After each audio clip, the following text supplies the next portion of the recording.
through a State Department fact sheet. One of the aspects of this investigation that is most important is learning who the IC consulted with during the review. As I said, we want to know what kinds of experts each component worked with. I'm going to ask each of you, to each witness, do you think this question is important when it comes to origins of COVID? I'll begin just by saying it is, because sometimes, in this case particularly, when we're talking about COVID-19, our analytic judgments are framed in part by science. And so who the scientists are and how they're motivated, certainly those analytic judgments are framed in part by science. And so who the scientists are, conflicts how of they're interest in motivated, general and with respect to analytic judgments are framed in part by exchange with China are especially important, as China is central to our national security analytical work going forward. I think it's fair to ask the intelligence committee who they consulted with. Yes.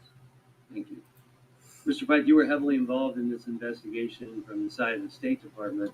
While you were gathering information, did you struggle to find experts that did not have conflicts of interest? In short, yes, and that problem became clearer in retrospect also. And do you believe these same conflicted scientists may be briefing the IC today? I can't speculate about today, but based on the experience a few years ago, yes. Thank you. Quickly to Director Ratcliffe and Dr. Lowenthal, in your opinion, is it acceptable or practical to avoid or ignore the truth from Congress if trying not to divulge or to shield a covert operation? I don't think it's ever appropriate to ignore the truth. I think from the intelligence community standpoint, there's an ability to protect sources and methods, but still meet our obligations to keep members of Congress informed through its proper oversight role. Doctor? There is a provision of law that requires that Congress be fully and currently informed of all current and significant anticipated activities. I'm probably the only person in this room who was in the Senate chamber when the Senate Intelligence Committee was created. So I am an advocate for congressional oversight, Mr. Chairman. Yeah, I have read that statute myself, but I've had to bring it up and still get fought a few times in the Intelligence Committee. And so the next question for the two of you, is it important for the IC to try to know all they can about the weapons systems of our adversaries, including biological weapons? Absolutely, and in the case of China, the intelligence community has publicly addressed China as our top national security threat from a nation-state perspective. So particularly, that's important with respect to the country of China. Mr. Chairman, yes, this has always been a high priority for U.S. intelligence since the committee was created in 1947. Thank you. Should a virus that killed more than 1 million Americans be an intelligence priority for the IC, and specifically the CIA and DIA? Absolutely. Okay. That depends on the policymakers. We don't make our priorities. The president and that. Whoops.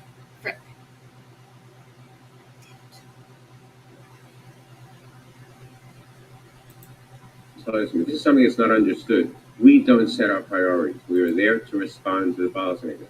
I helped create the current priority system, and it's one where we derive from the president and his National Security Council where are the areas you want the most emphasis, knowing that inevitably there are going to be areas where we spend less attention because we have finite resources. That's a fair assessment. I would have to say, as a policymaker, that I think it should be a very high intelligence priority, but well taken.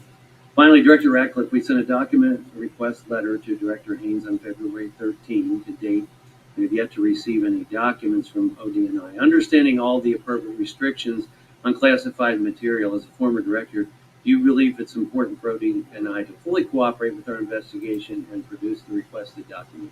Yes. I would now like to yield to Ranking Member Ruiz. Thank you, Mr. Chairman. Look, understanding how COVID-19 came to be is critical to America's public health. I want to point out and make clear that we wouldn't even be having this hearing in the first place if it wasn't for President Biden taking early and decisive action in May 2021 to investigate whether the novel coronavirus originated in a lab or nature. President Biden directed the intelligence community to conduct this review to, quote, do everything we can to trace the roots of this outbreak that has caused so much pain and death around the world so that we can take every necessary precaution to prevent it from happening again. In fact, the very intelligence that Democrats and Republicans voted to declassify last month was collected because of President Biden's directive for the intelligence community to use every tool at its disposal to investigate COVID-19's origins. Dr. Lowenthal, can I get a quick yes or no? Was President Biden's directive a critical step in advancing our understanding of the pandemic's origins? Yes. I agree. And thanks to this action, we're making progress every day in advancing our understanding of the pandemic's origins, despite continued obstruction from the Chinese Communist Party. And while we know more now than we ever did before, the fact of the matter is that the intelligence community's assessment remains inconclusive on whether the virus emerged from either human contact with an animal or from a laboratory accident.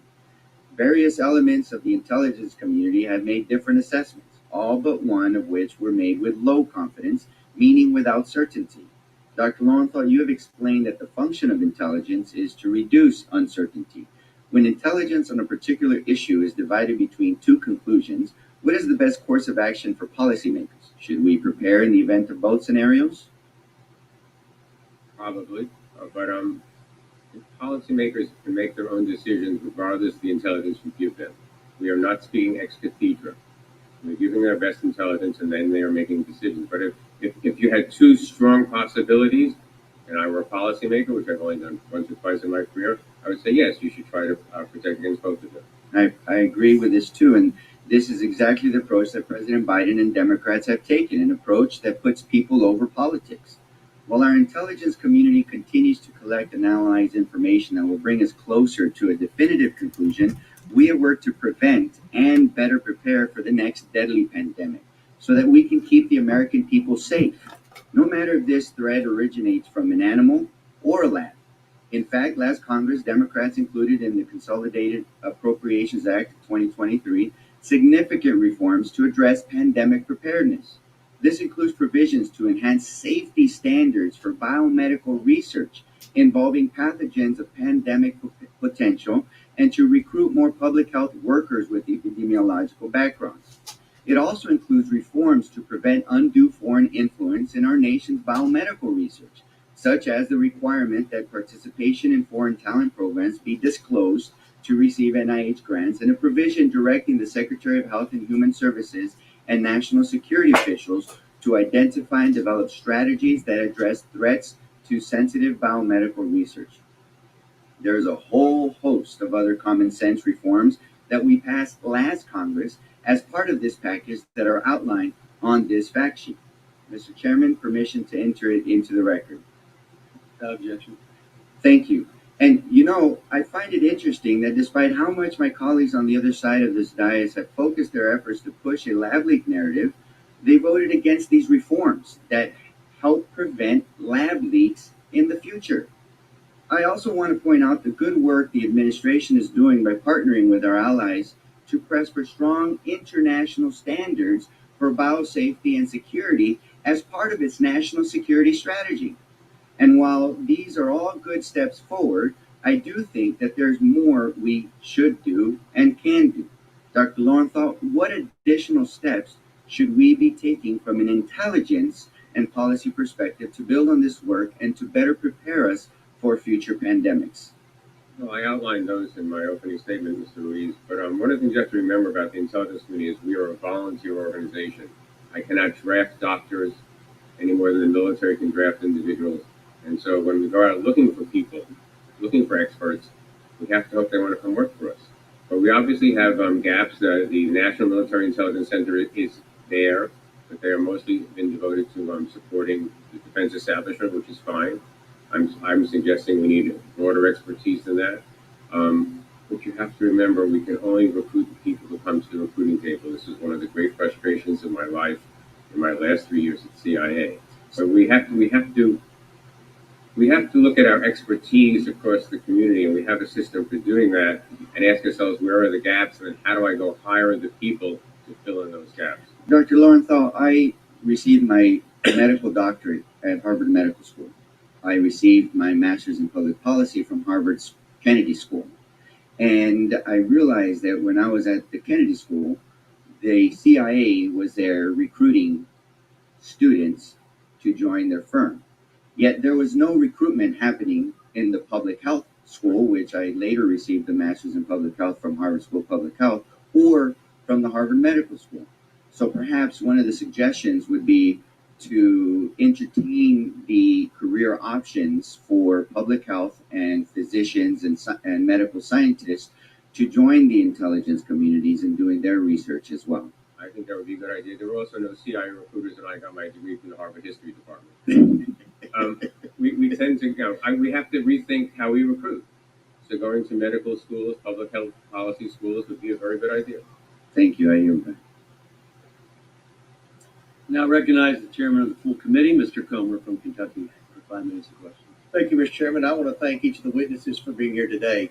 As I've said from the beginning, discovering the origins of COVID-19 is vital to both the public health and national security of the United States.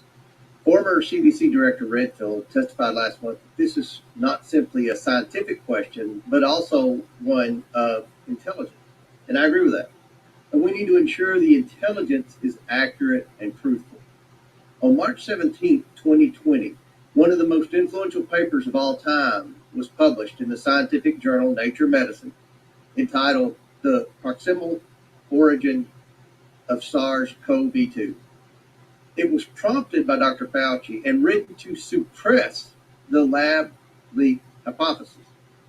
This paper stated that no type of lab-based scenario is possible. Director Ratcliffe, is that factual? It is not. Mr. Fee, to you, is that statement factual? Based on my understanding, no. 10 days later, on March 26th, the State Department produced a memo that stated U.S. scientists assessed the virus emerged naturally. It continued to say a lab leak was improbable and not supported by the available evidence. Director Ratcliffe, are those statements factual? They are not. Mr. Fee, to you, are those statements factual? No, they were best overstated. Mr. Fee, you were involved in the briefing that produced that memo. I was a recipient of the briefing that the memo is an account of. So, while serving at the State Department investigating the origins of COVID-19, were you ever briefed by an author of the proximal origin paper? Yes, sir. During the preparation of that memo, which I referenced above, do you believe the unnamed scientist had apparent conflicts of interest? In short, yes, especially based on what we know since then about them. Were the authors, were they the ones that were briefing the intelligence community, the authors of that? So that document is a write-up of a so-called analytic exchange that had been hosted by the State Department's Intelligence and Research Bureau that day or the day before, including a number of U.S. scientists who were briefing a range of policymakers from across the interagency. So that the authors were on the conference call with Dr. Fauci on February 1st, 2020, where they almost universally said COVID-19 may have come from a lab. That actually I'm not sure of, and there's a little bit of a difficulty in identifying exactly who was part of that State Department briefing, just because of the rules that we were subject to. Okay, Director Ratcliffe, once you became director, did Dr. Fauci relay any of these concerns to you that may have come from the lab? He did not. And why do you think he did not?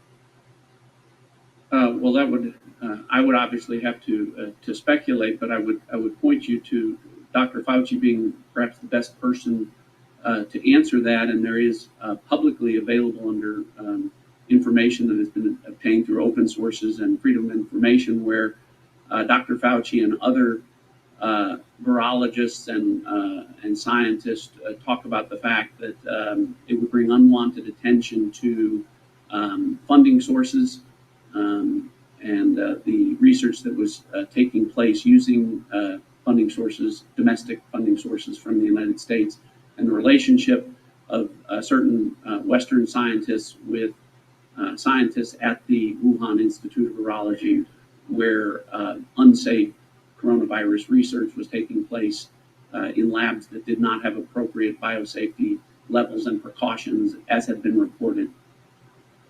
This is so bad. It just gets worse every day. These scientists flipped 180 degrees with no new evidence, produced a paper not based on facts, and then may have used that paper to brief the intelligence community and suppress the lab leak hypothesis.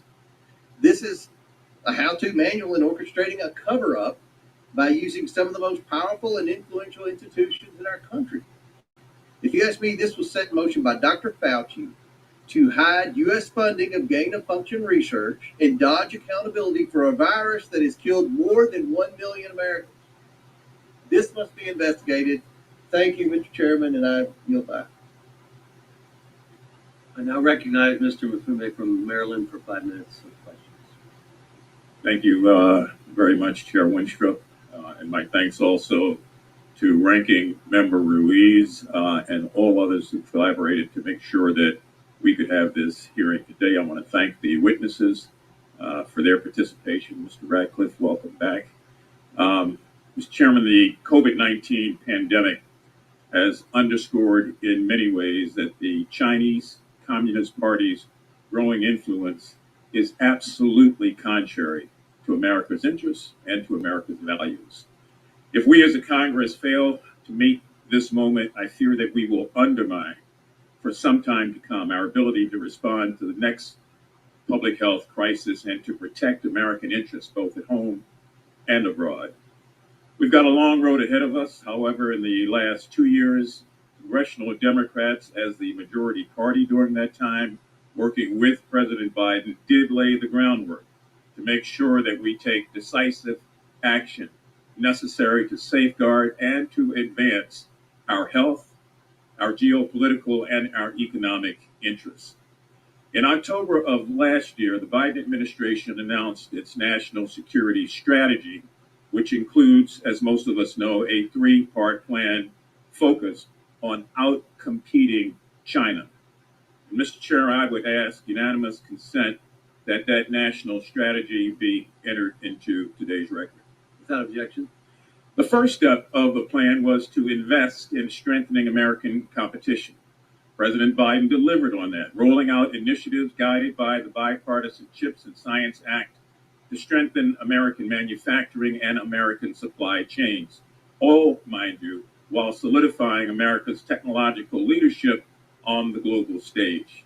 The State Department also launched, as we know, the China House initiative, which brings together China experts from throughout the State Department and security officials to help the administration responsibly manage competition between the U.S. and China. The second step of the plan was to work with America's allies with common purpose and with a common sense. President Biden delivered, convening, as we know, the leaders of Egypt, Cambodia, Indonesia, Japan, South Korea, the EU, Italy, the UK, Mexico, and Canada, to emphasize that combating China's global influence must be a team effort, to which, by the way, they all concurred. The third and final part of the plan was to put resources to defending America's interests abroad.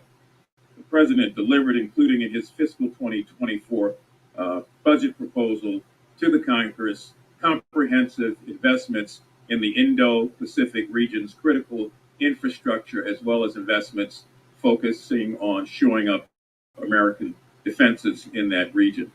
Dr. Lowenthal, you're by all counts an expert in intelligence matters and have a robust understanding of China's influence in the global order.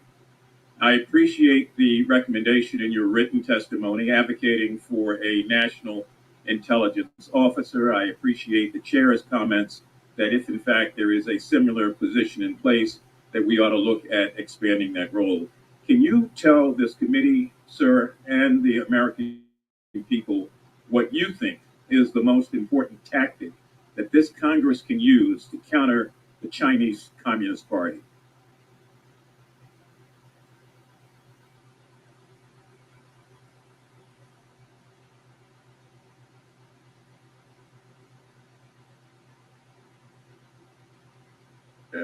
And it's a difficult issue because we are entangled with them economically. They are a competitor. They are a rival. That doesn't mean that they're necessarily an enemy.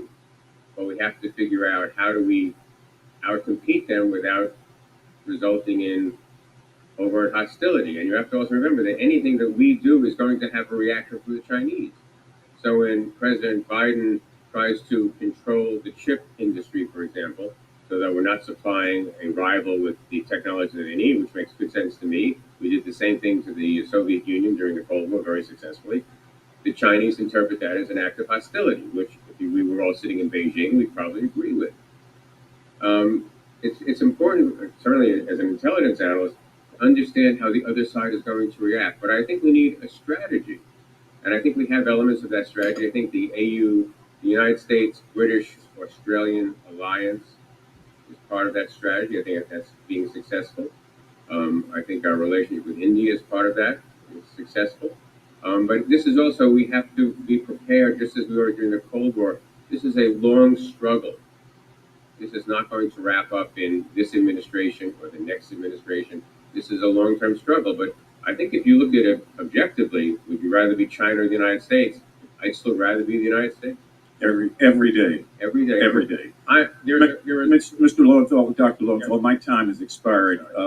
Mr. Chairman, there's much to be done, obviously. I just want to invite colleagues on both sides of the aisle here and in the larger body to work together in a thoughtful manner to develop national security solutions based on putting the American people first. I yield back. Thank you, sir. Thank you. I now recognize Ms. Malitakis from New York for 5 minutes of questions. Thank you, Mr. Chairman, and thanks to the witnesses who are here today. What is equally as important as the CCP's actions to cover up and conceal the origins of COVID is understanding what role our government may have played in the origins of this virus and to what level, if any, that the health officials and members of our media attempted to conceal or hide the truths from the American people. The questions surrounding American tax dollars being used to potentially fund the origins of this virus and attempts to suppress them, that is what I'm here to focus on today. In November of 2021, Dr. Fauci told Senator Rand Paul under oath that the NIH did not fund gain-of-function research at the Wuhan lab, despite having been explicitly told in an email in January of 2021 that NIH had a monetary relationship with the Wuhan Institute through the EcoHealth Alliance. During the committee's initial origins hearing in March, I asked former CDC Director Dr. Redfield whether the NIH was funding or had funded gain-of-function research at the Wuhan Institute, and he told me, direct quote, "No doubt," unquote, NIH was funding this research in Wuhan, refuting Dr. Fauci's claims. I'll start with you, Mr. Ratcliffe. Do you agree with Dr. Redfield? I do. Given what we know now, if you were in Dr. Fauci's position, would you have denied that the NIH's role in gain-of-function research at the Wuhan lab? No. Do you think that Dr. Fauci lied under oath? I think that some of Dr. Fauci's testimony is inconsistent with some of the intelligence that we have that remains classified, as well as inconsistent with some information that is publicly available. Do you think that President Biden should declassify all information related to COVID origins, every single document, as was requested and passed by the legislature? Well, with the caveat that we always have to be careful about protecting our sources and methods, particularly those sources and methods as it relates to what the intelligence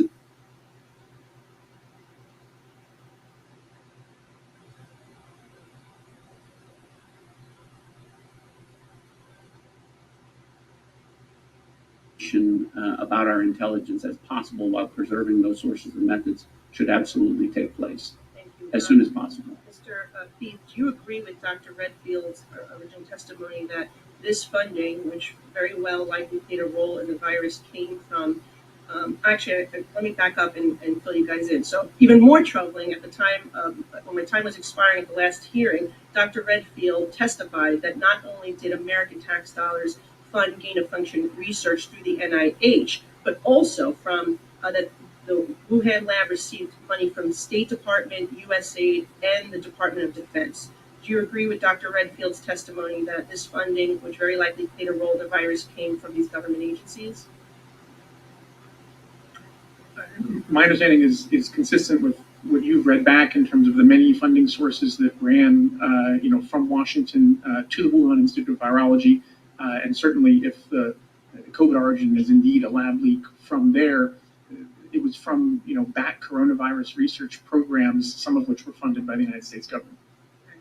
We had previously heard about the NIH funding, but up until that hearing, I had not heard that it was potentially State Department, USAID, and the Department of Defense that had also funded Wuhan lab activities. So the U.S. government determined that the Wuhan lab collaborated on publications and special projects, top secret projects, with the CCP military since at least 2017.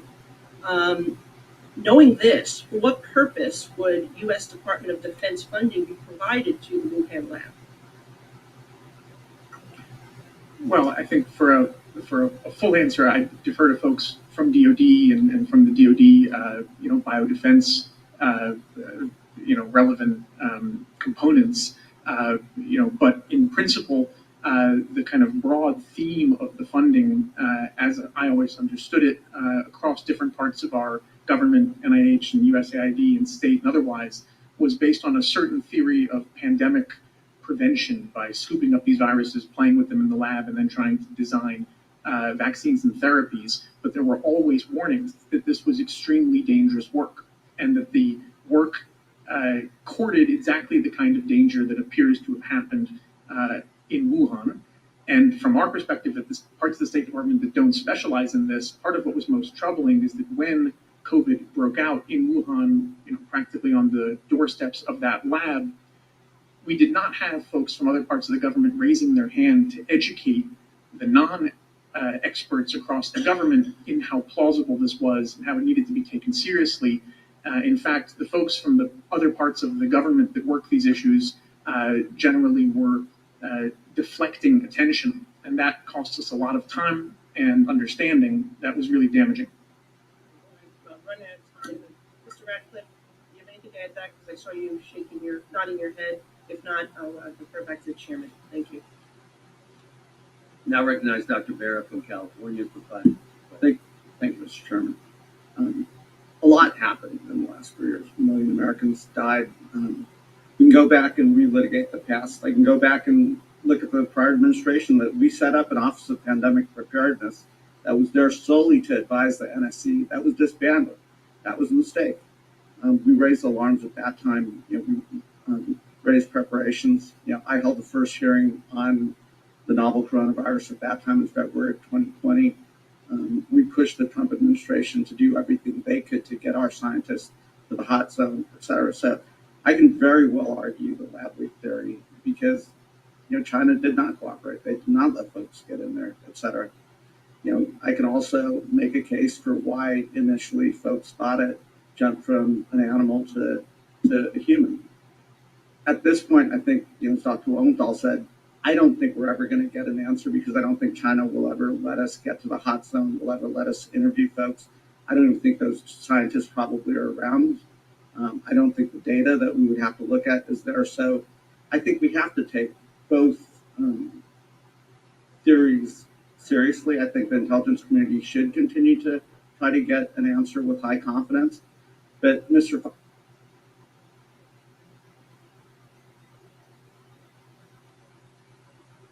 any bad actor out there in the world just saw what a virus did to the entire planet. What keeps me awake at night are these bio threats, are the fact that a lot of this equipment is readily available.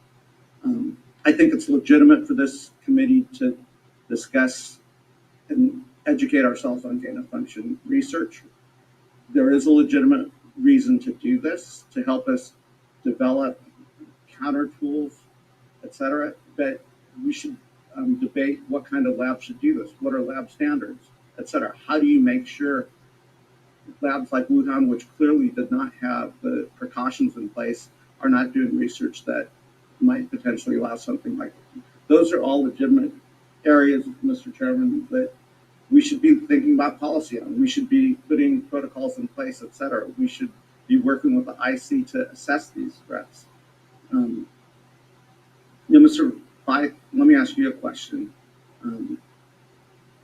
We have to work with the international community. There's a reason why the United States government partners with labs around the world, because we do want to have these early warning systems. We do want to go to where these novel viruses are emerging, whether man-made or naturally jumping from animals to humans, because we'd rather discover it over there. We'd rather have early warning systems abroad. Would you agree with that assessment? I think broadly, biosurveillance is extremely important. As you've said, I think that there are, though, especially in light of COVID, clearly very important consequential questions about how broadly that kind of pandemic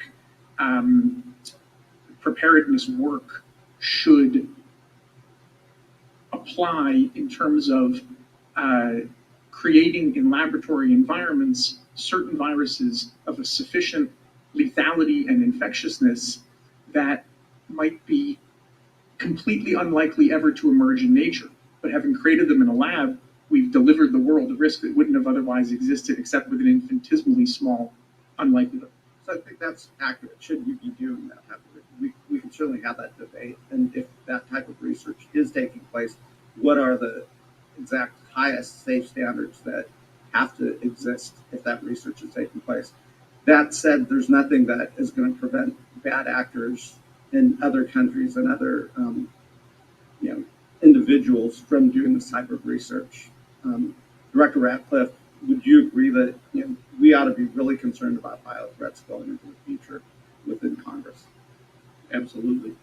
And what types of steps would you take? But we've got to work with the international community to develop those standards. We've got to work with the international community to try to detect these risks and bad actors early on. And what are some recommendations you might have?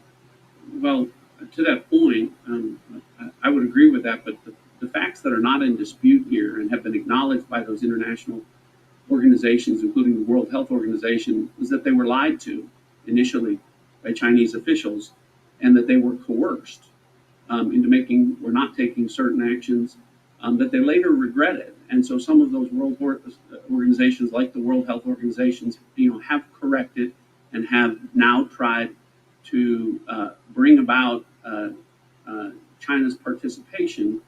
I think, from a common sense standpoint, Congressman, if to this question about the origins, if China had exculpatory evidence that showed that this was of natural origins, or that there was not a lab leak, you would expect that they would share that information with international organizations, which they have not. They have not shared it with anyone. 100%. And again, China's acted irresponsibly here. They put the entire world at risk. I would not trust them as a legitimate partner at this point. That said, we would hope that at some point, if they look back at the damage that happened to their own country, that they would be forthright working with us and working with the rest of the world to get to the bottom of this and prevent the next pandemic. So I'm out of time, but again, this isn't about trusting China. It's about actually preparing and preventing the next pandemic. I now recognize Dr. Miller Meeks from Iowa for 5 minutes. Thank you, Dr. and Chair Winstrup. I will be signing on to the letter just as an aside, so thank you for that. And I want to thank my colleague on the other side of the aisle, Dr. Barra, for his comments as well. Almost 2 years ago, we had a hearing. This committee had a hearing into the origins of COVID-19. Unfortunately, it was only attended by Republicans. But at the press conference following that hearing, I could tell that people were thinking of this as a partisan issue. And why it's critically important that we understand COVID-19 origins is to prevent future outbreaks and global pandemics. Precisely that. And why? One is that we know that there was a lack of disclosure. We know that international health regulations require 24 hours notice. And certainly we were not notified of this until late January, even though I think the evidence points to the virus circulating in the fall of 2019. We need to know, as previously mentioned, because of biosafety laboratory research. Is there research being conducted? We understand, even in the best laboratories, there can be leaks. But Biosafety Lab 4 work was occurring in a Biosafety Lab 2, and the international community has a vested interest in both disclosure and that the proper type of research is occurring in the proper biosafety lab. And then 4, as previously mentioned again, and I think needs to be underscored, the ethics of the type of research that is being performed. This is not a Republican issue. It is not a Democrat issue. It is not a United States issue. It is an international issue, and the international health organizations have a vested interest in disclosure immediately, in biosafety lab, and in the ethics of research. And Mr. Ratcliffe, I want to thank you for testifying before the subcommittee this morning and supporting our investigation into the origins of COVID-19. When the former CDC director, Dr. Redfield, testified before this committee last month, he stated that when you look at the two departments, the FBI and the Energy Department, they have the strongest scientific footprint of any of our intelligence agencies. And I think the way they got to the answers of low probability and moderate probability is their internal scientists did the science. And there are some in the media, especially, who insinuate that a low probability or moderate probability means no probability. With your background and experience as the Director of National Intelligence, can you elaborate on the scientific expertise within the Department of Energy and the FBI and why their conclusions on COVID-19 origins would be noteworthy, and it doesn't mean not probable? Thank you for the question, Congresswoman. So from initial starting standpoint, as has been talked about, some agencies haven't made any assessment at any confidence level. When assessments are made, they can be made at a low confidence level, they can be made at a moderate confidence level, or they can be made at a high confidence level. And in this case, you referenced the moderate and low confidence levels that the FBI and the Department of Energy respectively have made. Those are based on scientific information, and none of this is political. None of this is disputed.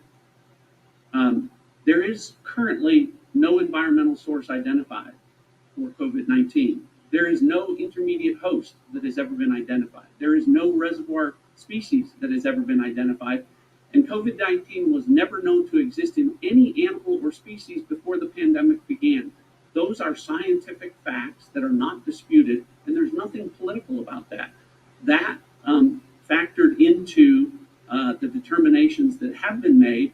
And what I talked about before about this shift taking place, the things that I just related early on, the intelligence community was briefed by various scientists who said those answers will come. They referenced SARS-1 and MERS outbreaks and saying, look, it may take several months, even a year, sometimes even longer to identify an intermediate host or a species. We're now at 3.5 years, and every day that passes makes it less likely that there's anything that will ever tie this to nature. Whereas on the other side of the ledger, it's overwhelming when you look at China's actions and the circumstances surrounding what was going on from a biosafety standpoint at Wuhan, the massive number of coronaviruses, the massive numbers of bats carrying coronaviruses that were brought into Wuhan. All of that weighs heavily into making assessments at some confidence level that a lab leak was the origin for this pandemic. So it sounds like that you would consider the opinions of these components to be taken seriously, and I would say that in reference to the letter from the Chinese embassy, that at minimal, the WHO now recognizing its earlier mistakes would diminish the influence of the Chinese Communist Party within the WHO. Thank you, Mr. Chair. I yield back. I now recognize Mr. Kuda from Hawaii for 5 minutes of questions. Thank you, Mr. Chair. As we develop policies to better prepare us in the future, it is crucial that we do so without fanning the flames of anti-AAPI extremism that festered during the pandemic. Anti-Asian rhetoric espoused by those at the very top of the Republican Party in the pandemic's earliest days have had very real-world consequences on our AAPI community here in the United States. In an effort to deflect from his administration's botched pandemic response, President Trump looked for a scapegoat and a way to score points with his base. And in doing so, he recklessly villainized AAPI people for his political gain, making our community human shields and red herrings to distract from his inability to deal on all levels with the public health crisis, including understanding in the very earliest days the origins of COVID. For example, within a matter of days, President Trump using the phrase Chinese virus on Twitter, anti-Asian rhetoric on the platform grew exponentially, according to a study conducted by the University of California, San Francisco. And in the summer of 2020, President Trump began referring to COVID-19 as Kung Flu at campaign rallies across the country, ratcheting up vitriol among his right-wing base. This hateful rhetoric online has had deadly consequences. According to the Center for the Study of Hate and Extremism, hate crimes targeting members of our AAPI community increased by 339% from 2020 to 2021. Words, my friend, matter. We know that the CCP did not cooperate with international efforts to understand the origins of COVID-19, but President Trump made it worse. His words helped perpetuate the CCP's misinformation campaign and assigned blame for the COVID-19 pandemic on Asian American communities, and in doing so further hindered our nation's ability to implement an effective, evidence-based public health response. We must recognize the consequences of our words, the impact they have on the communities we serve, and how it shapes the national conversation on issues of critical importance to our health and our security. Dr. Lowenthal, you've warned about the dangers of politicizing intelligence and national security. As we seek to engage in a thorough fact-based analysis, what are the real-world consequences of distracting rhetoric and politicizing intelligence regarding the virus's origins? Well, as I said, it makes it very difficult for analysts to do their work. Because if they know that what they're writing or what they're briefing is going to be questioned, not because somebody disagrees with the substance, but disagrees with why they're being told something, it makes it increasingly difficult for analysts to do good work because they are worried about the consequences. Nobody wants to be vilified, either as an ethnic group or professionally. And so that becomes a problem. Thank you, Dr. Lowenthal. There are clearly troubling consequences, as you noted, of this rhetoric, both for the value and ability for us to do the work, as well as for our AAPI community here in the United States, as well as we've all talked about today, our intelligence community's efforts. How can we make sure we course correct what has been happening to both ensure the safety of our communities and preserve the integrity of our intelligence work as we seek to fully understand the origins of COVID? Well, the issue of vilifying communities is beyond the scope of the intelligence community. That's not our responsibility. That's a leadership issue. That's a political leadership issue. In terms of the partisanship, I mean, you have to hope that people on both sides of the aisle recognize that analysts are not out there trying to grind an axe. They're trying to present the best intelligence they have at the time with caveats and with uncertainties. And that they're doing this not because they're being pusillanimous, but because they really don't know the answer. And I've had to deal with senior officials many times, and I know this is frustrating. That, you want an answer, and sometimes we just can't give you an answer. And that creates a tension between these two communities, between the policy community and the intelligence community. But that is the reality of a lot of the issues on which we work. Thank you, Dr. Lowenthal. It is my definite hope through these discussions that we're having that we can put the harmful rhetoric aside that we have seen and focus on the work that matters, protecting our nation's public health and preparing for future public health crises. We can be tough on the CCP and their lack of transparency and cooperation with pandemic-related investigations, but we must do so without putting at risk the safety and well-being of Asian Americans and our communities. If we fail to do this, we are only strengthening the CCP's efforts to distract and to mislead. and gets us no closer to fully understanding the origins of COVID and allowing us to do the good work of preventing future crises and being able to respond to save lives. Thank you, Mr. Chair. You have that. I now recognize Ms. Lesko from Arizona for 5 minutes. Thank you, Mr. Chairman. Over 1 million Americans died. Millions more got sick, some with long-term effects from COVID-19. It is absolutely vital that we determine what happened. What did China do? Did people within our own government cover up information because they had professional conflicts of interest or for political reasons? The ranking member says COVID-19 should not be a political issue. I agree. But with all due respect, sir, I contend that it is you that is making this a political issue.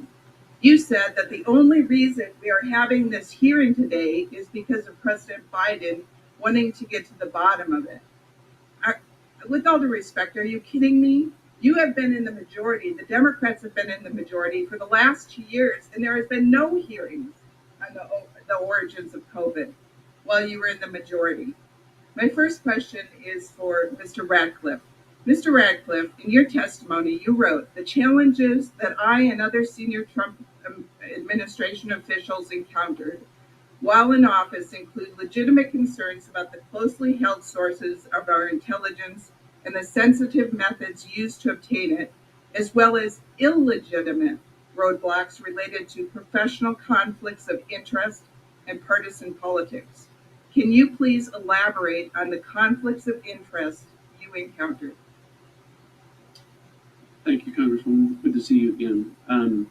I referenced in my opening a report from the Analytic Ombudsman who found that person, by the way, is a career individual. It's not a political appointment.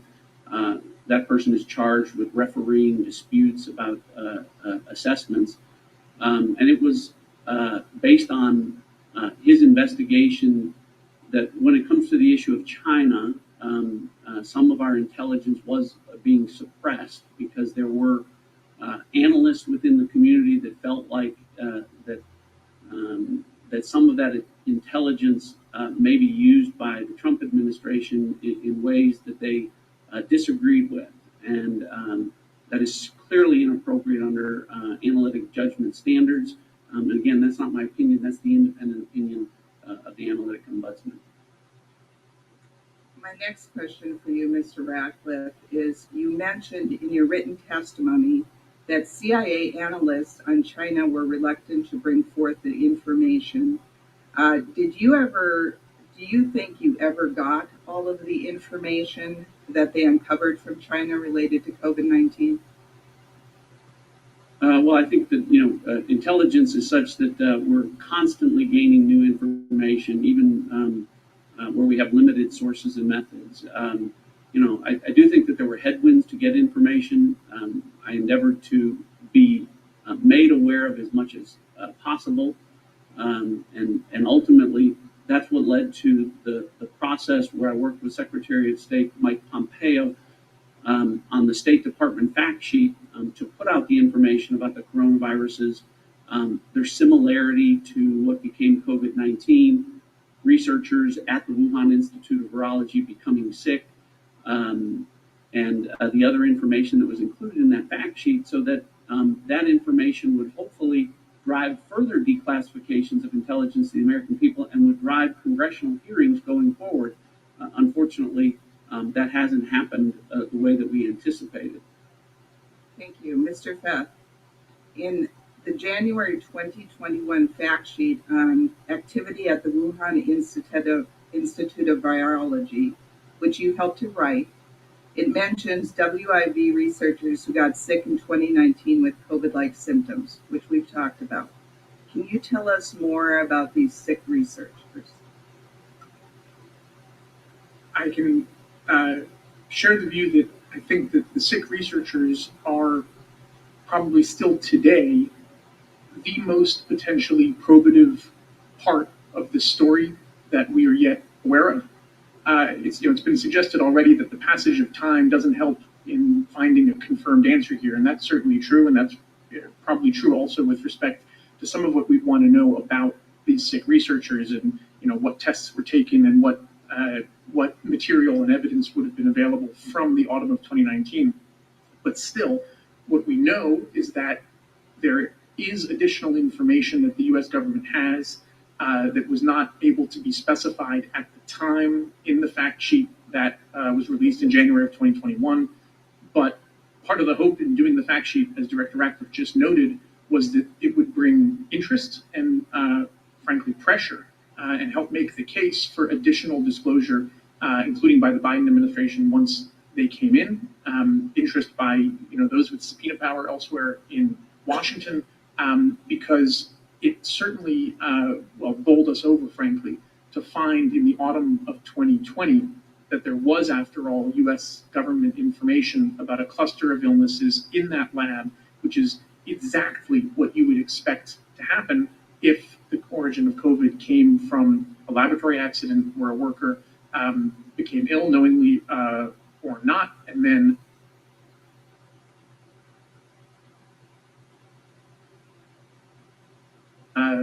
there's really hard to imagine any explanation for a bat coronavirus emerging for the first time on Earth unless it walked out the door of the lab. Thank you very much for all of your testimonies, and I yield back. Now recognize Dr. Joyce from Pennsylvania. Thank you, Chairman Winstrup, and thank you to our witnesses for appearing here today. Let me be clear. The work that this subcommittee is conducting is critical to ensure that the destruction that was caused by the outbreak of the COVID-19 pandemic and our subsequent response is never again repeated. To quote from the Lancet COVID-19 Commission, identifying COVID-19 origins will provide greater clarity into not only the causes of the current pandemic, but also the vulnerabilities to future outbreaks and strategies to prevent them.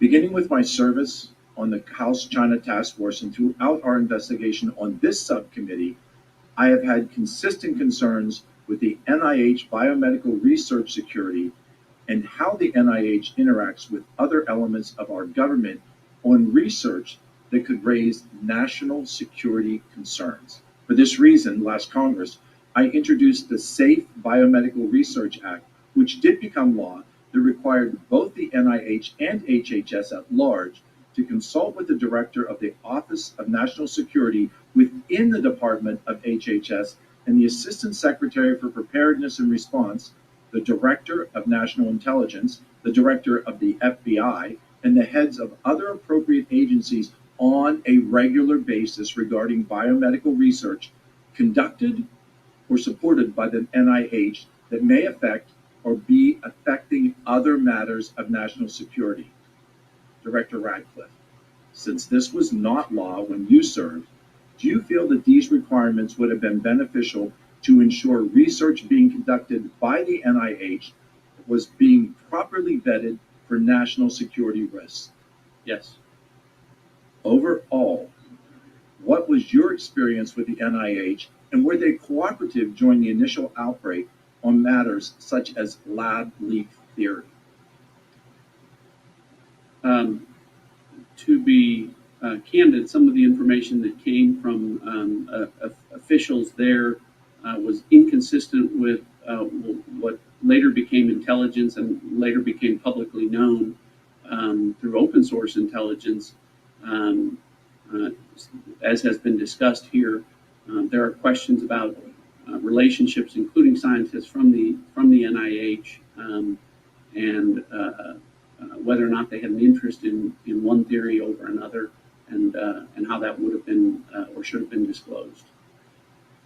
In December of 2022, then Chairman of the House Permanent Select Committee on Intelligence, Adam Schiff, released an unclassified report on the origins of COVID-19, where he wrote, "At the onset, it is important to note that the first warning signs of an emerging novel virus will almost always come from public health authorities and their unclassified reporting."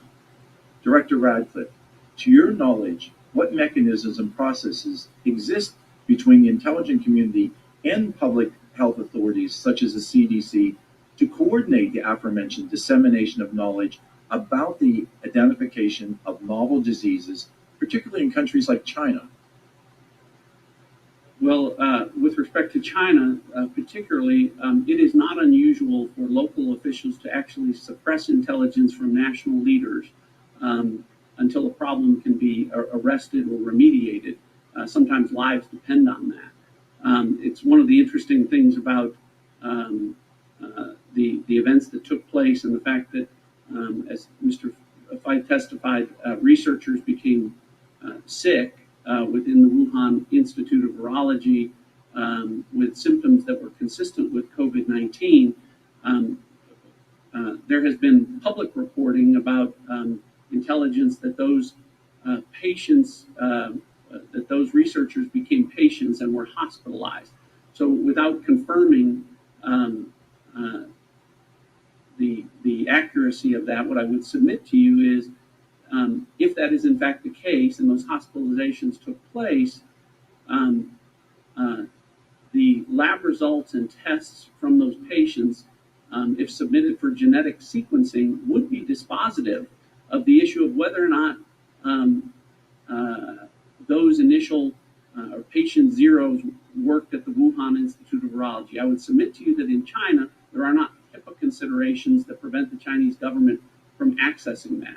I would submit to you that if this took place, they have the answers to that. And I would submit to you that if the answers were exculpatory in nature, that information would have been shared by the Chinese government, which it has not. Had that information been shared early, could this have been a regional and local endemic as opposed to unleashing this pandemic onto the world? Absolutely. That is just one of many factors. And unfortunately, actions that the Chinese government took or did not take. They misled. I referenced their conversations with World Health Organizations. They urged that a public health epidemic not be declared earlier. They misled international scientists about human-to-human transmissibility and what they knew about the COVID-19 virus. All of those things could have minimized and prevented the spread of this disease and surely would have saved millions of lives globally. Had China cooperated and not suppressed actions by the World Health Organization, could this pandemic have not spread worldwide? Yes. Again, I thank you for appearing today, and Mr. Chairman, I yield. I now recognize Ms. Green from Georgia for 5 minutes.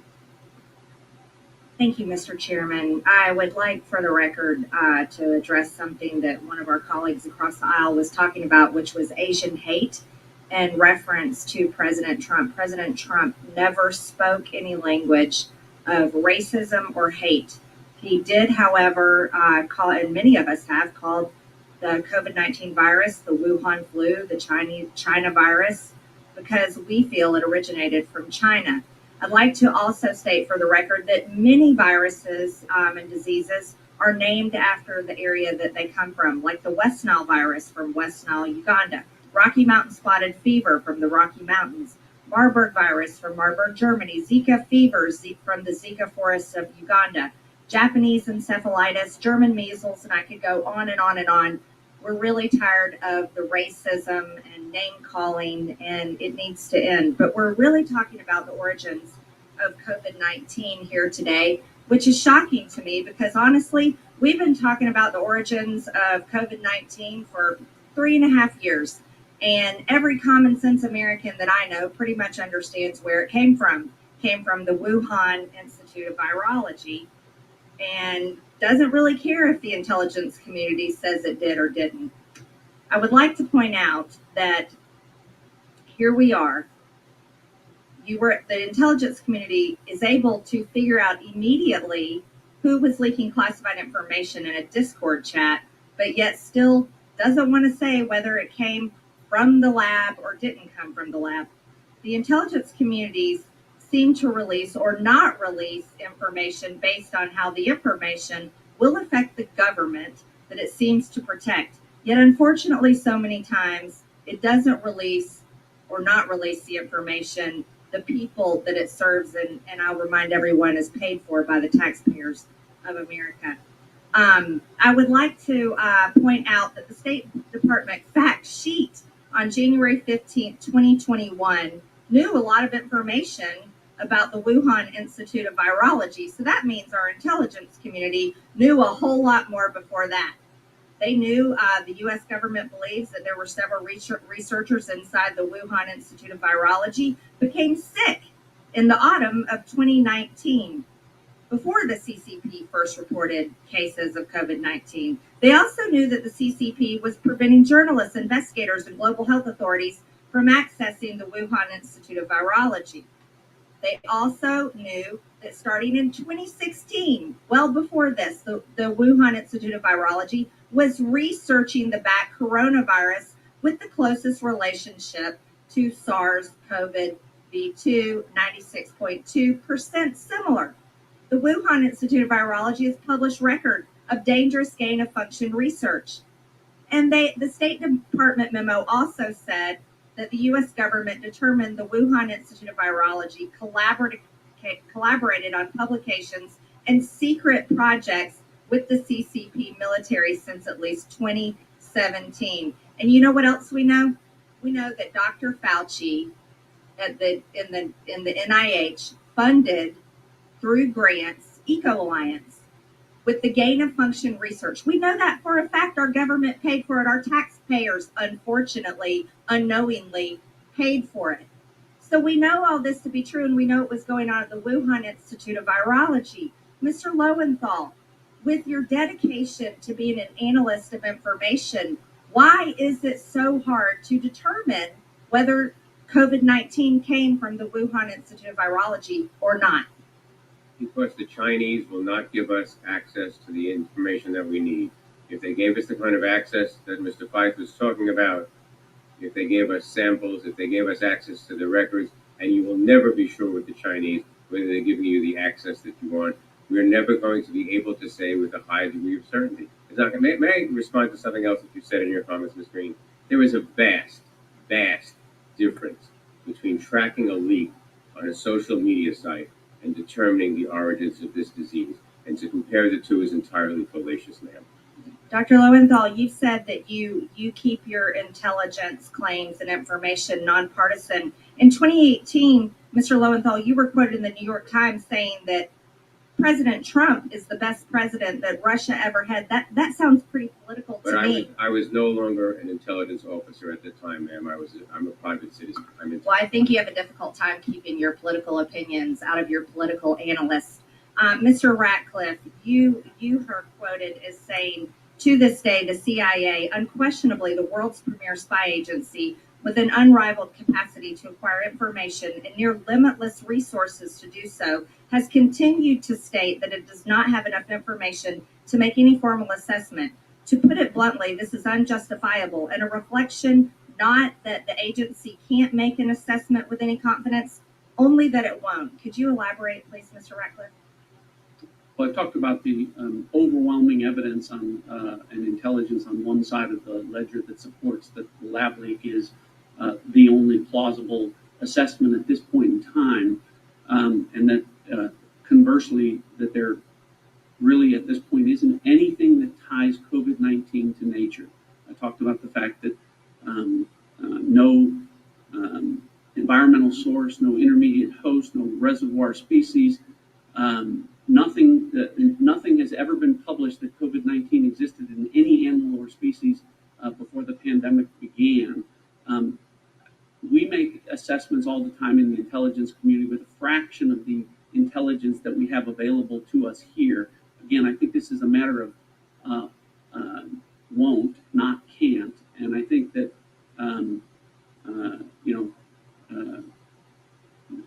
that it's unjustifiable when we're talking about 1 million Americans dead and as many as 10 or 15 million worldwide, and this contradiction that the current administration is taking through the intelligence community, and that you've heard here today, that we'll never know the answer to this unless the Chinese cooperate, is a contradiction with those that say our goal here is also to prevent a future pandemic. We'll never be able to prevent it if we don't get the answers that we need with respect to how this happened in the first place. Thank you, Mr. Ratcliffe. I think it's an issue of won't, not can't as well. And perhaps we need to look deeper into whether Was China trying to sway possibly an election, a presidential election, or was it some type of bioweapon? I yield back. Thank you. I now recognize Ms. Dingle from Michigan for 5 minutes of question. Thank you, Mr. Chairman. Thank you to both you and Ranking Member West for holding this hearing, because I do think this hearing matters more than anyone does. Unfortunately, discussions, debates, and investigations in this country have become highly politicized in every arena. Okay, in the Congress, we expect it, but I hope we can minimize it on this committee, because I am worried about the next virus that's already out there. We're reading about them popping up everywhere right now, and I think we all want to be prepared. What worries me the most is what's happening in the scientific community, where exchanging of ideas, researched and shared data has found clues, discovered cures, reached consensus. And this arena is becoming so highly politicized between virologists and researchers, public health officials, national security experts, and, oh yes, the politicians, that I think we're in trouble. To quote the Wall Street Journal this morning, these divisions and a lack of transparency from Beijing have hobbled efforts to determine how the virus first infected humans. I hope our committee can work together to address that. So today, I want to focus on a couple things I think we can all agree on and raise a couple of other issues. First, China has not been forthcoming. I think all three witnesses would agree to that, and I think everybody on this panel would agree to that. I strongly echo my colleagues' calls from both sides of the aisle that we need greater transparency from the Chinese Communist Party regarding the Wuhan Institute of Virology, especially if we want to prevent further pandemics. And the further we get away, the more complicated it becomes. Second, here's a reality. With respect to our witnesses, I do not believe that we have certainty in either direction as to how this virus started. Lots of us have opinions. Lord knows how many papers have been written, intelligence investigations undertaken, studies abound. And as we've heard today, some are firmly in the camp that it was a lab leak. Some say it appears to be a zoonotic transmission from an animal. I've been up endless nights. I'm not a scientist, but trying to study it, talk to people. But I think here's a fact. No one definitely knows. A report by the Senate Republicans that was released yesterday on the pandemic's origins said, to quote, after 18 months of research, the team that worked on the Senate report acknowledged it was unable to definitely pinpoint the source of the pandemic, which has killed, everybody here has talked about the million Americans, but it's killed 6.9 million people worldwide. We should all be worried about this and want to stop the next one. I think there are areas of agreement. While the intelligence community has not reached a conclusion on the exact origins of the pandemic, there appears to be a scientific consensus that this specific virus does not appear to have been developed as part of biological warfare. Now, let me be really clear. This doesn't mean we don't have to worry about other forms of biological warfare. But in this instance, the Office of the Director of National Intelligence declassified a statement states, quote, we judge the virus was not developed as a biological weapon. And other foreign countries and other scientists, there seems to be consensus on that. Next, some of my colleagues have pointed to the fact that the bat coronavirus, known as coronavirus RATG13, shares 96% sequence, similarly to the SARS-CoV-2, which is a virus that was responsible for COVID-19. To be clear, there is scientific consensus that this everybody would say, oh, well, that's where it should be. That 4% difference represents decades of evolutionary distance from the virus that caused the COVID-19 pandemic. To put it in perspective, the National Human Genome Research Institute has found that fruit flies are nearly 60% genetically similar to us as humans. We're different than fruit flies. And third, while my Republican colleagues have attempted to draw conclusions based on reports of the Wuhan Institute of Virology researchers falling ill with symptoms consistent with COVID-19, The Office of Director of National Intelligence Declassified Assessment clearly indicates this is not diagnostic of the pandemic's origins. In fact, for the record, in November of 2019, I had 103 fever for 3 weeks. I ended up at infectious disease doctors at the University of Michigan and here, and no one knows what it was. And all the autos are located in Wuhan. But that's anecdotal. That's not a fact. We don't have facts. So, and I also want to say that, in 2018, we were getting warnings from the State Department of the lack of safety at the Wuhan airport or at the Wuhan lab, and what were people doing? So I'm going to ask one question quickly. Dr. Lowenthal, is there any reason to doubt the validity of the intelligence community's determination on anything I just described? No.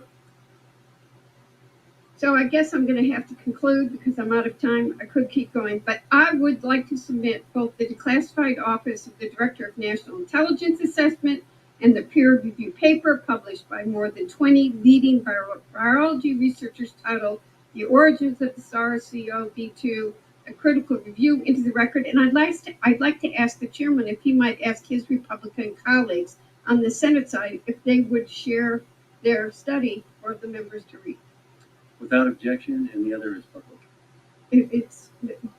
So I think it would be good for all of us to circulate it. With that, I want us all to work together. I take this virus very seriously. I don't want to see it again. So we're not going to solve it partisanly. We're going to solve it working together. Thank you, Mr. Chairman, and I yield back. I now recognize Dr. Jackson from Texas for 5 minutes. Thank you, Mr. Chairman. I appreciate it. Thank you to our witnesses for being here today. For over 2 years, many Americans, just like myself, have been demanding that an investigation into China's role in the development of this vaccine, or this virus, and their efforts to cover up the virus after the fact that it was released, leading to this global pandemic that had killed millions and destroyed billions of lives.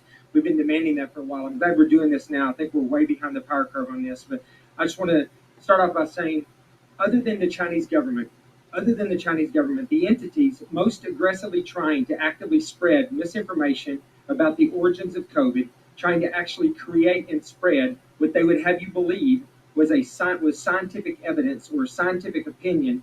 And I'm referring in particular to things like the proximal origins document, a document that was intended to provide fodder to harass, label, threaten, cancel, destroy anyone with any other opinion, specifically an opinion that this came from a lab, from the Wuhan lab in particular, an opinion that we know now was accurate. The people that were most interested in doing just this were people like Anthony Fauci, Francis Collins, and others at NIH. It was Peter Daszak in Eco Health Alliance. It was Dr. Tedros at the WHO. And of course, it was our unbiased and purely factual cable news networks like CNN and MSNBC. Director Ratcliffe, do you know if there were any instances of the U.S. intelligence agencies? Did they share information? Did they cooperate or collaborate with any of the entities that I've mentioned or the individuals that I've mentioned to either suppress or get out information that was contrary to what we're talking about today that we know to be the facts? As I understand your question, Congressman, were any of the scientists or individuals associated with any of those groups, did they have Were there interactions with the intelligence? They did have interactions. I don't know the answer to all of them, but some of the individuals that I know, for instance, Dr.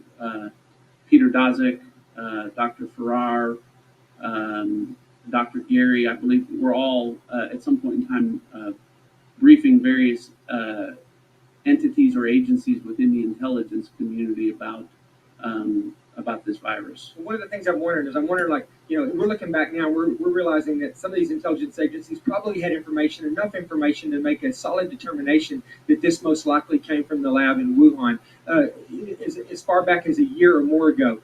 My question is, were they sharing this information with these people that were putting out contrary information, that were being propped up as the experts, that were giving us things like proximal origin, using it as evidence to completely undermine what I think the intelligence agencies knew to be the truth a long time ago? Was there an active push within the, and I ask that because you may have realized after the fact, because I think you had mentioned at one point that even within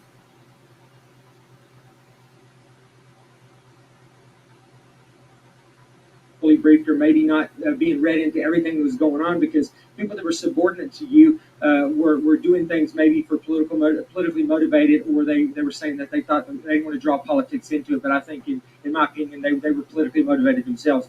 Was there any effort on the side of the intelligence agencies to correct what was misinformation, what they knew to be misinformation at the time? Well, I can only speak to the personal knowledge that I have, and the efforts that I engaged in was, as we found information and intelligence that was inconsistent with things that were some of the individuals that had consulted with the intelligence community had stated. We went through a process to declassify as much of that so that you would be aware. Or the State Department fact sheet that has been referenced a number of times about researchers being sick at the Wuhan Institute of Virology, coronaviruses, including the one most similar in nature to what became COVID-19, and the Chinese military's involvement. Those were all pieces of intelligence that I worked to get out publicly with Secretary of State Pompeo through a declassification process. So from my standpoint, my personal knowledge was where we became aware of inconsistencies like that. We did our best to make that information available publicly. Thank you. I mean, I guess what I'm a little bit worried about is I'm just worried that there was a process here where the intelligence agencies were purposely not sharing information or not coming forth with the information that they knew to be true, because they were being influenced politically by what was going on in the White House or elsewhere. Yeah, and I think that as again, I didn't just there were instances that were documented by the analytic ombudsman that reflect the fact that when it came specifically to China, the country of China, that some of our intelligence and our analytic judgments were impacted by partisan politics and the desire for intelligence not to be used by one party as opposed to another. Right, and I bring this up because I think it happens in this administration for the last 2 years. It's happened in the military. I think it happens in our intelligence agencies. These are people that we pay to be nonpartisan, to protect us. We pay them because of their expertise, so that they can make sure that our national security is intact. And I think that if there's any of that going on behind the scenes, we need to get to that. People do not need to be making decisions based on their political beliefs or their political alignments. If it's going to impact, something like our response to COVID. I agree completely. Thank you. I yield back, sir. Now recognize Mr. Garcia from California. Thank you very much, Mr. Chairman. Thank you to our witnesses. I do want to start, Mr. Chairman, by just responding to one of the committee members who just made some comments trying to link the origins of COVID to some of the national security leaks that are very concerning that we've been discussing recently.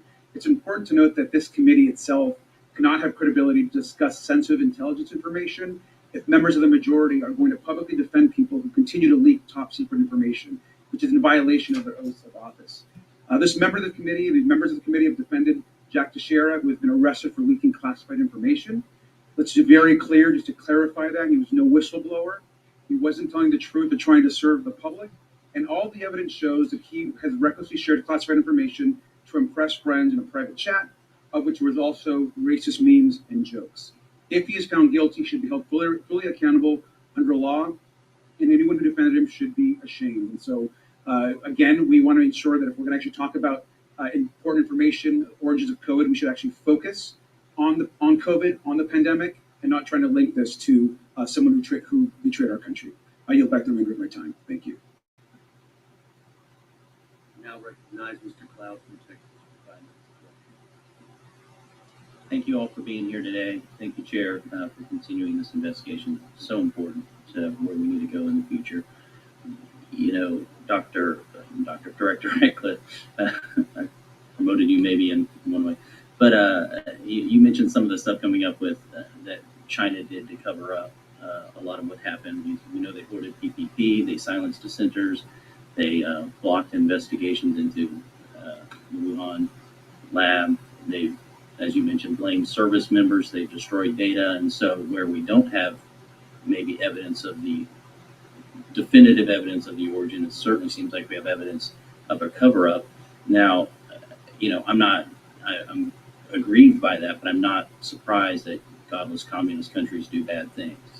What has been extremely concerning and surprising, I think, to a lot of Americans is to see how certain aspects of our government has, in a way, misled them through the last few years. And you've mentioned that you have pretty high confidence that this did not have natural origins. Now we have the Department of Energy and the FBI now say that the lab leak is the most likely scenario as well. Which you mentioned all the apparatuses at our intelligence, world class, world leading tools that our intelligence community has, and it boggles the mind of the American people to see that 3 years later the intelligence community is finally coming around to where the American people were, about 3 years ago. Could you speak to? Can you elaborate on how you developed your degree of confidence to the extent that you can? I realize there's information you cannot share.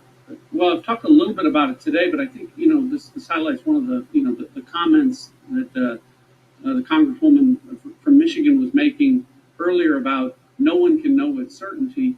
I actually agree with that at this point in time, but we don't have to in making intelligence community assessments. We have to have some level of confidence. It can be low, it can be moderate, or it can be high.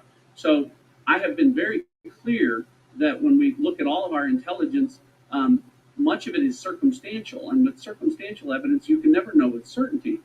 But that doesn't mean that you cannot make an assessment with some level of confidence. And the more I have learned about this, and the more I have seen, and again, as the person who had more access to our intelligence for the first year, as much as anyone in our government, my level of confidence became higher. The things that others were supporting for a natural origins approach have fallen away, and some of the people that were promoting that have been revealed to have had conflicts of interest in perhaps promoting that as a theory. But again, I go back to the fact that at this point in time, 3.5 years later, no scientist in the world can point to anything from an environmental standpoint that ties COVID-19 to nature. On the other side of the equation, you have all of the things that we've talked about, China's obfuscation, and the fact that they have the best access to the intelligence that would be diagnostic and dispositive, and yet they have shared none of that with us. And if they had any that was indicative or diagnostic that this was naturally occurring, why wouldn't they share that? If there was no one to blame for this pandemic, why wouldn't they share that information? I think the answer is that they know certainly, or they either they don't know the answer or they don't want to know the answer, because like me, they know that the intelligence certainly points to lab leak as the most plausible assessment, the only one supported by intelligence, science, and common sense at this point. Now, you developed this high degree of confidence. Could you speak about when? Was it earlier or later in the process? When I became the director of national intelligence, I had seen the prior assessments. I had been a member of Congress on the intelligence community. I said, show me all of the intelligence that we have. And I was frankly surprised how little we had supporting natural origins, how much we had, circumstantial or otherwise, that supported the lab leak. And over time, again, some of the explanations for natural origins became less and less likely. Again, I was told that some of this would appear over a course of months. We've now been 3.5 years, and we haven't identified an intermediate host, a reservoir source or species, any of those things. So pretty rapidly, which is why I talked about the process that Mike Pompeo, Secretary Pompeo, and I went through to declassify some of this with the hope that the next administration would declassify more information while protecting our sources and methods, and that this body would hold hearings. Unfortunately, 2 years went by without any hearings in this body into the origins of COVID. So, I'm grateful that we're getting there, but these are things that should have taken place a long time ago. Now, you've alluded that even as the DNI, you had trouble sometimes getting information from the intelligence community. And could you speak to that? Well, I think there was at times reluctance, and as I've commented, that the independent analytic ombudsman found that there were instances where, particular to China, some intelligence was being suppressed so that it could not be used to support policies that the administration in which I was serving, the Trump administration, could use that. And and that was improper. And I think I've addressed that. Yeah, that's, I mean, to me, that's one of our major concerns from an oversight perspective is looking into, an intelligence agency that seems to have gone wayward in some of these aspects. And Dr. Lowenthal, well, I certainly appreciate some of your comments. I think the intelligence community may have drifted since then, and so it's important that we look into this. I'm sorry, my time's up. Thank you, Chair. I now recognize Dr. McCormick from Georgia for 5 minutes. Thank you, Mr. Chairman. Mr. Ratcliffe, Mr. Honorable Ratcliffe, thank you for your service in Congress. Also, thank you for your service as former Director of National Intelligence during a tumultuous time during the origins of this disease process. Recently, Director Wei confirmed the FBI report stated that COVID-19 pandemic was likely the result of a lab incident in Wuhan. Based on your knowledge, do you agree with the report from the Department of Energy as well? I agree with both the FBI and the Department of Energy. Thank you. In your testimony, you stated, and I quote, "Our intelligence has led to a demonstrable shift whereby a few of the intelligence community's 18 agencies are now publicly assessing that the COVID-19 virus originated from a lab leak in Wuhan. And as this shift continues, the day will come when every single agency in the intelligence community will make the same assessment," end quote.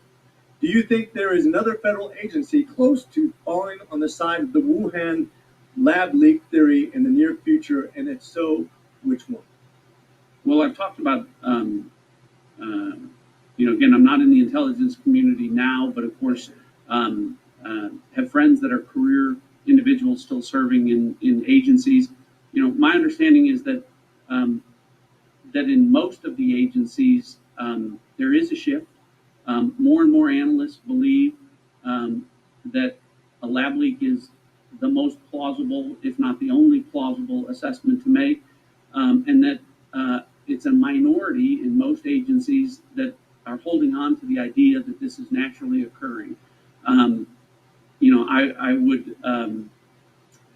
would hope, as I talked about, the fact that the CIA would make an assessment at some confidence level, and based upon my personal knowledge of conversations about analysts within that agency, I believe that a great majority of those analysts do support the Department of Energy and the FBI analysis, and it is a minority opinion that is currently holding back the CIA from making that assessment that a lab leak is the most plausible. And certainly, in your estimate, in the last year, is there some new information that occurred, or do you think the CIA could have come to that conclusion probably about a year ago or so? Well, I think we certainly could have, all agencies within the United States intelligence community could have made an assessment at some confidence level a year ago on this in favor of a lab leak. My understanding specifically from the Department of Energy that there was new intelligence that persuaded them to make their assessment of a lab leak.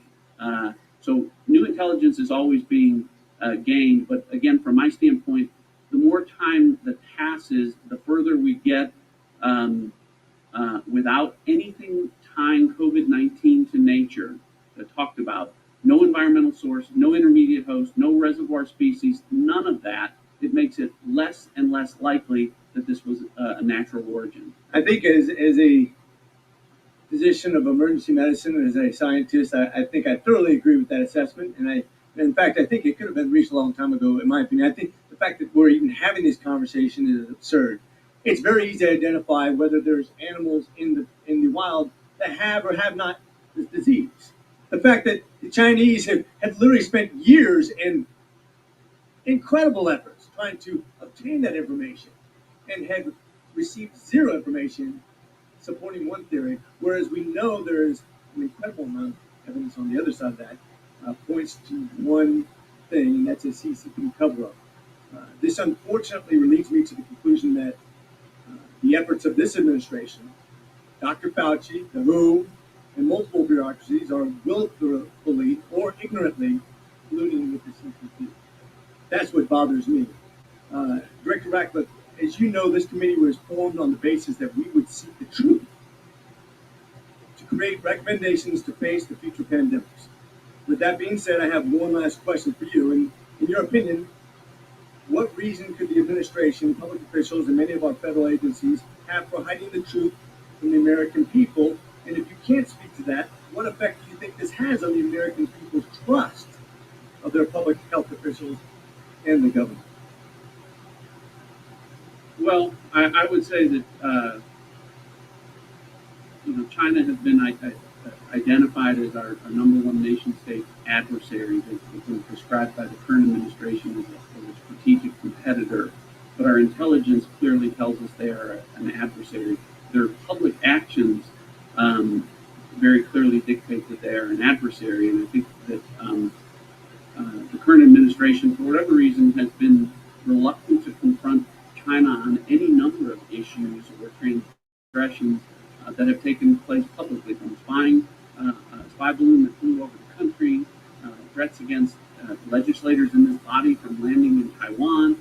The list is long, and there hasn't been an effort by the current administration other than to say we're not seeking conflict with China. And I think that is continued with respect to this issue of the COVID origins. I agree with you. I don't think we can learn from this if we're not being honest. We can't prepare for the next pandemic if we're not being honest. We have obvious answers that we want to ignore. I think we've been biased. I think we have to really acknowledge this if we're going to prepare for the next virus. Mr. Chair, I think we cannot disallow that we've already had multiple viruses from animals in the past. But we're not doing what we need to prepare for with Wuhan leaks and disallowing gain of function for that either. I now recognize Mr. Moskowitz for order. Mr. Chairman, thank you. The American people deserve to know the origins of the COVID-19 virus. I happen to believe, based on the evidence that is available, that it's most likely that it came out of the lab than not. But for the families who lost loved ones to COVID, they don't have an answer. For the businesses that were shut down, they don't have an answer. For the folks in nursing homes who couldn't have their loved ones visit them, they don't have an answer. And I know all of this because I'm the only one in Congress who ran a COVID-19 response operation as the Director of Emergency Management for the state of Florida. I'm the only one who had to go to China to buy masks and buy nasal cannula oxygen and buy ventilators and having to buy viral media and universal media and having to get all of that stuff from around the world, competing with everybody but Antarctica, because this country was not prepared to take on a pandemic. Those families deserve to know. My dad, like some others, was diagnosed with cancer during COVID-19. We couldn't be with him in the hospital during treatment. Those families have a right to know. Students who weren't in school have a right to know. But also, I think the American people have a right to know why so much misinformation was spread about COVID-19 in this country by President Trump. Let me just read some of the greatest hits from President Trump. China's been working very hard to contain the coronavirus. The United States greatly appreciates their efforts and transparency. It will all work out well. In particular, on behalf of the American people, I want to thank President Xi. Okay? I just spoke to President Xi last night. And we're working on the problem, the virus. It's a very tough situation. I think he's going to handle it. I think it's handled very well. We're helping wherever we can. Just had a long conversation with the president of China. He's strong, sharp, powerful, focused on leading the counterattack to the coronavirus. He feels they're doing very well, even building hospitals in a matter of days. Great discipline in taking place in China. The president leads strongly in a very successful operation. We're working closely with China to help. I think China was very, professionally run in a sense. They've got everything under control. I really believe they're going to have it under control very soon. In April, supposedly it's going to die with the hotter weather, and that's a beautiful date to look forward to. But China, I can tell you, is working very hard. We have very few people in this country with COVID. And you know what? They're getting better. They're all getting better. I think the whole situation will work out well. We pretty much shut it down coming from China. You know, we only have 15 people with COVID.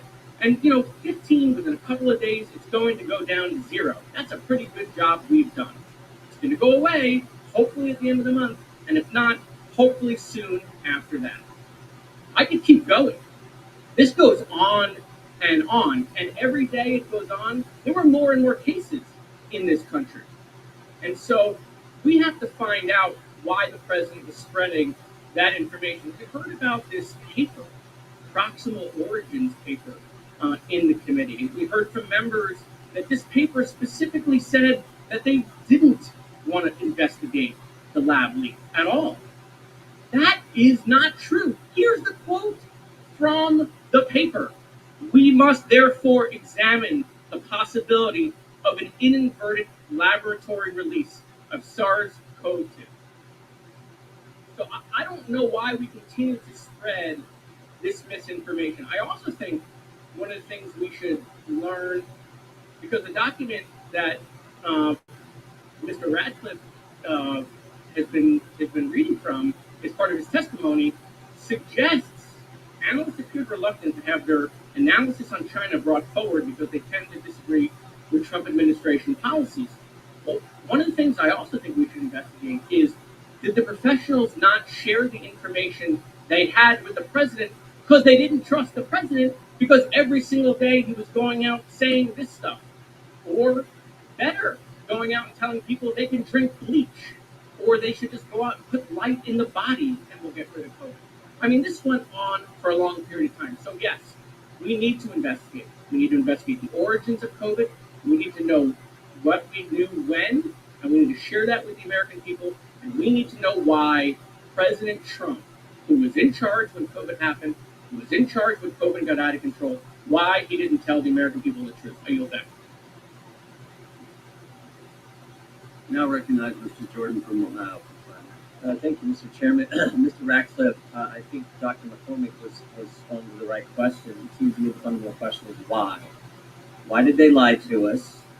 And why is it taking so long? You point this out in your testimony. Why is it taking so long for every government agency to admit what we all know? Because belief in a lab leak as the origin of, as the start of this, is not a conspiracy theory, is it, Mr. Ratcliffe? No.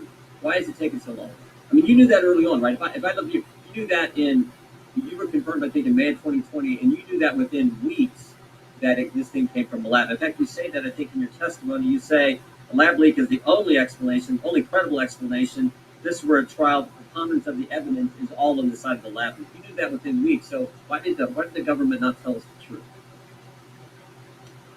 Well, I think, when you look at the intelligence community report that the Biden administration put out in October of 21, they acknowledged that China's refusal to cooperate, but the report in many ways ignores what I think is the inescapable fact and reality that if the CCP had anything exculpatory, anything at all, anything that would be helpful to showing that no one was to blame for this, that this occurred naturally, that they would share that.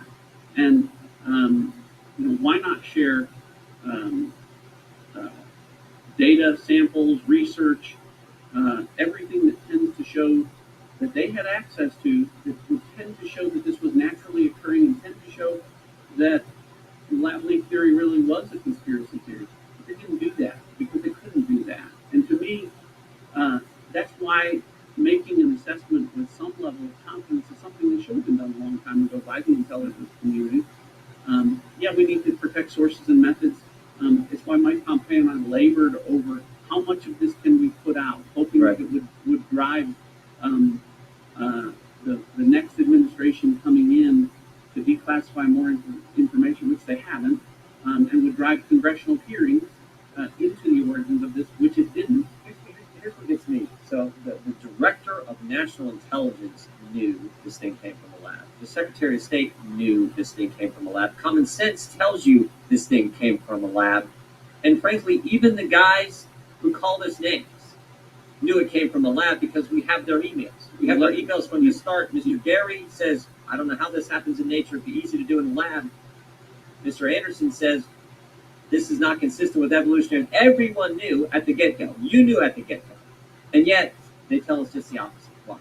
You left out the top public health official, a virologist, Dr. Redfield. Dr. Redfield knew. He's testified, yes. Also testified. So you had the top diplomat, the top of the intelligence community, the top public health official, all telling you with some confidence level that the most likely origin of this was a lab leak. And I think that, unfortunately for political reasons and political narratives, it was difficult. So did you talk with Dr. Fauci during this time frame when you get in May and over the next several months? Did you talk to Dr. Fauci anytime? No. Never spoke with Dr. Fauci? No. You find that strange when he's out saying something directly contrary to the Secretary of State, to the Director of National Intelligence, and to the top virologist, Dr. Redfield, that Dr. Fauci wouldn't talk to him? Yeah, to be clear, there were folks within the coronavirus task force that were communicating, medical and scientific information to the intelligence community, not me directly. But none of that information was frankly consistent with what we talked about with the intelligence show. Again, some of those individuals, to include Dr. Fauci, were promoting the idea that this was natural origins, and notwithstanding, the language that was read, they were referring to it publicly as a conspiracy theory in certain conversations. Dr. Collins called us conspiracy theorists if you believed in the lab as the origin. Tell me why do you think Fauci and Collins took that? I got my theory and I think I'm right, but I'd like to hear from the Director of National Intelligence what he thinks Fauci and Collins' motivation for sharing false information with the American people. Well, I think the best evidence of that is their own conversations, which say that they didn't want unwarranted or unwanted, as I think the term unwanted attention to the relationships that were taking place between Western virologists and those working within maybe the Wuhan Institute of Virology and funding sources for some of that research. Our money to a lab in China that wasn't up to code, that was doing gain of function research, and that's where this thing came from. That's what they didn't want us to know. You agree with that, Mr. Ratcliffe? I do agree with that. That's cool. Thank you. I'd now like to yield to Ruth. Thank you. As I have said since the Select Subcommittee's first hearing, our efforts to understand the origins of the COVID-19 pandemic should remain evidence-based and free from politicization, partisan rhetoric, and conspiratorial accusations without proof that seek to vilify our nation's public health officials. We should not politicize intelligence and turn the origins questions into a partisan blame game. Instead, we must let our nation's scientists and intelligence professionals do the work necessary to promote our understanding of the pandemic origins without political interference. And while the experts work to determine how the coronavirus came to be, we should focus on putting people over politics. We should develop forward-looking, evidence-based policies that will keep the American people safe from future pandemics. And we should take an intelligent, strategic approach to competition with China and the challenges posed by the Chinese Communist Party. Instead of fanning the flames of extreme rhetoric, we should build on the progress we made over the past 2 years under President Biden to ensure America's interests flourish domestically and abroad. Now, more than ever, we must double down on our commitment to scientific integrity and put the needs of the American people above political fear. Let's reject extreme partisan rhetoric and work together to save lives. The American people deserve nothing less. Thank you, Mr. Chairman. I yield back. Thank you. I serve on the intelligence committee position when the pandemic began. No doubt I took an extreme interest into what was going on. Mostly what I was interested in was what was going on physiologically, causing so many people to die. Interested in finding out ways that we could maybe find treatments for people that actually worked. And started doing research. Lockdown came, nothing else to do. Just sitting at home, sitting at home going back and forth with another doctor from Ohio who actually got on the phone with infectious disease doctors from China. We began our COVID-19 origins investigation in February of 2020. And we found an article during that time that I had never seen before, medical article, research article, published by Ralph Barrett from North Carolina and Dr. Zheng Shi from China. An article that showed that they were able to create a chimera, which is gain of function research, where you take one virus, parts of it, put it on another virus, and make it more infectious. I'll never forget, I'm not the one who found it first. The other doctor called me and said, "You won't believe this," and sent it to me. And I thought, oh my gosh, this is extremely alarming. Fast forward, after a FOIA request, was able to reveal some emails from Dr. Fauci, Christian Anderson, and others going to the end of February 2020. Christian Anderson said, "This thing looks engineered." Immediately, Dr. Fauci reacts. He contacts his deputy. Capital letters, be ready, I'm paraphrasing. I can't remember exactly what the email said. But I do know the email had an attachment to it. And it had the attachment of that very article about the creation of a chimera. Oh my goodness. I would hope that when Dr. Fauci saw that or became aware of it, maybe he just became aware of it, I don't think so, but maybe he did, that he was as alarmed as I was. So you take that article, the question from Christian Anderson, or the statement from Christian Anderson saying this thing looks engineered. And what does this very group do within weeks? Come out and say it came from nature. It came from nature. Dr. Anderson, we found, had said that if he was focused, he was going to focus to disprove the lab leak theory. Why? Why? What is the motive for that? That is very reasonable to ask that question. Mr. Moskowitz, I guess, wasn't here for the other hearings. He's not on this subcommittee regularly, so he doesn't understand that that's actually what Christian Anderson said. And I'm going to focus to disprove the lab leak theory. And they wrote Proximal Origins, got it published.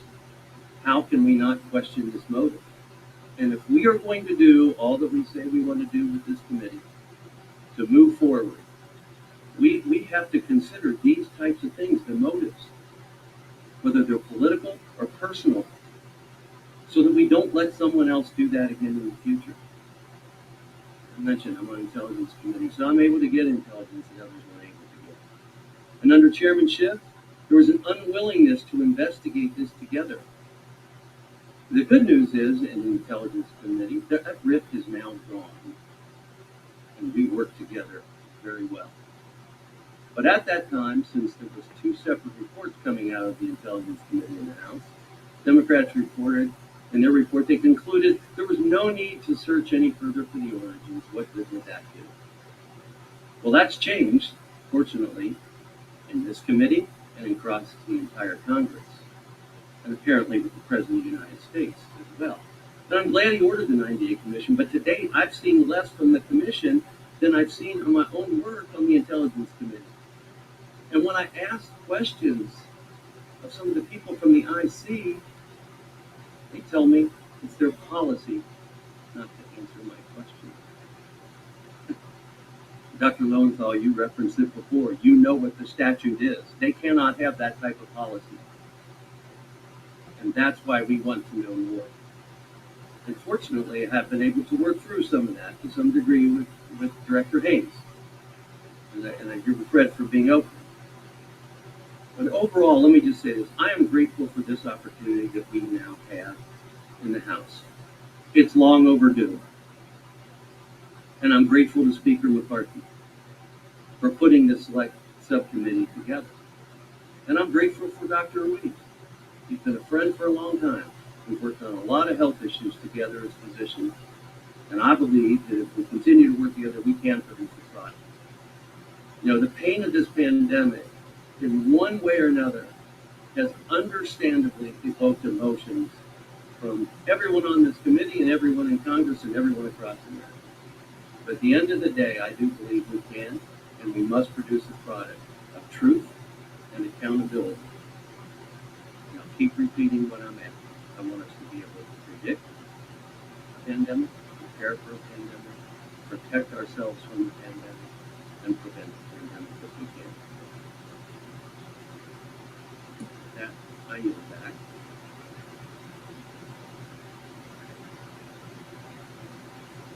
I want to thank all of you for being here today and for being witnesses for us. I greatly appreciate what you have done and what you have said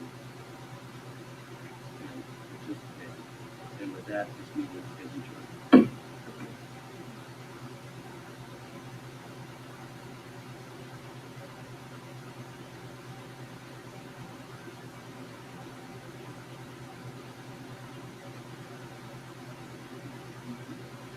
Thank you.